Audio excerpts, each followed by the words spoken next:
Hi guys, எல்லோரும் எப்படி இருக்கீங்க? நல்லா இருக்கீங்களா? வாய்ஸ் ரொம்ப டல்லாக இருக்கும், ரொம்ப மட்டமாக இருக்கும். என்ன ரீசன் அப்படின்னா, எனக்கு காய்ச்சல் 2 நாளாக. ஸோ அதனால தான் வாய்ஸ் அப்படி இருக்குது. இது என்னென்னா, ரேஷன் கடையில் கொடுத்த பச்சரிசி கொஞ்சோண்டி உங்களுக்கு சாம்பிளுக்கு எடுத்து காமிக்கிறேன்.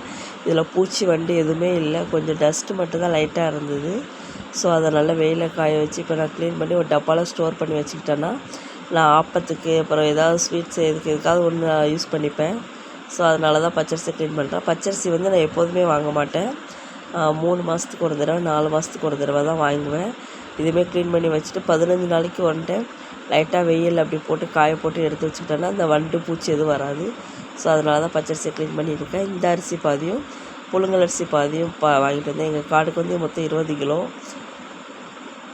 பாருங்கள், இவ்வளோ தான் டஸ்ட்டு, வேறு டஸ்ட்டே கிடையாது. ரேஷன் அரிசி இன்னொரு கூட சொல்ல முடியாது, கடையில் வாங்கின அரிசி மாதிரி தான் இருக்குது பச்சரிசி. ரொம்ப சூப்பராக இருக்குது, ஸ்மெல் எதுவுமே இல்லை, நல்லா தான் இருக்குது. சரி, ஓகே, இப்போ நான் இதை க்ளீன் பண்ணி வச்சுக்கிட்டு ஒரு டப்பாவில் போட்டு வச்சாச்சு. அடுத்தால புழுங்கல் அரிசி வாங்கிட்டு வந்தேன். இந்த அரிசி எதுக்கு நான் யூஸ் பண்ணுவேன் அப்படின்னு பார்த்தீங்கன்னா, தோசைக்கு அரைக்கிறதுக்கு கடை அரிசி பாதி, இந்த புழுங்கல் அரிசி பாதி யூஸ் பண்ணுவேன். ரொம்ப நல்லாயிருக்கும், இட்லி சாஃப்டாகவும் இருக்கும், சாப்பிட்றதுக்கும் நல்லாயிருக்கும். புழுங்கல் அரிசியில் பார்த்திங்கன்னா எந்த வித ஒரு பூச்சி வண்டுமே இல்லை, கலரும் சேஞ்ச் ஆகலாம். சில இதில் வந்து ஒரு மாதிரி பழுப்பு கலர்லலாம் இருக்கும், அப்படிலாம் எல்லாம் பாருங்கள், கடை அரிசி மாதிரி தான் இருக்குது இந்த அரிசியும். இதுவுமே நல்லா இருந்துச்சு. இதுவுமே வெயிலில் காய வச்சு ஒரு டப்பாவில் போட்டு வச்சுக்கிட்டேன். இது தோசைக்கு மட்டும்தான் யூஸ் பண்ணுவேன். அப்புறம் சாப்பாட்டுக்கு அரிசி வந்து நான் தனியாக எப்போதுமே கடையில் ஒரு பை 25 கிலோ பை எடுத்துப்பேன். அதுதான் நான் சாப்பாட்டுக்கு யூஸ் பண்ணிப்பேன். இதுதான் சாப்பாட்டுக்கு கடையில் வாங்கின அரிசி, 25 கிலோ பை சொன்னிருந்தேன்ல, அந்த அரிசி இதுதான். பாருங்கள், இந்த அரிசிக்கு இது வந்து கடை அரிசி.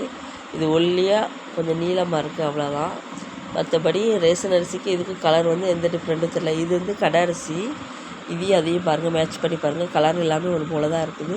பட் அது கொஞ்சம் ஒல்லியாக இருக்குது, இது கொஞ்சம் குண்டாக இருக்குது, அவ்வளோதான் வித்தியாசம்.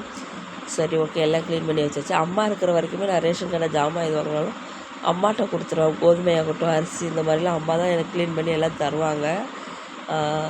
என்ன பண்ண அம்மா எல்லாம் நானும் எல்லாம் பண்ண வேண்டியதாக இருக்குது. இது வந்து சாப்பாட்டு அரிசி, இதுக்குள்ளேயே ஆளாக்கம் போட்டு வச்சுருப்பேன். இது 25 கிலோ டப்பா. இது வந்து 10 கிலோ பிடிக்கும்.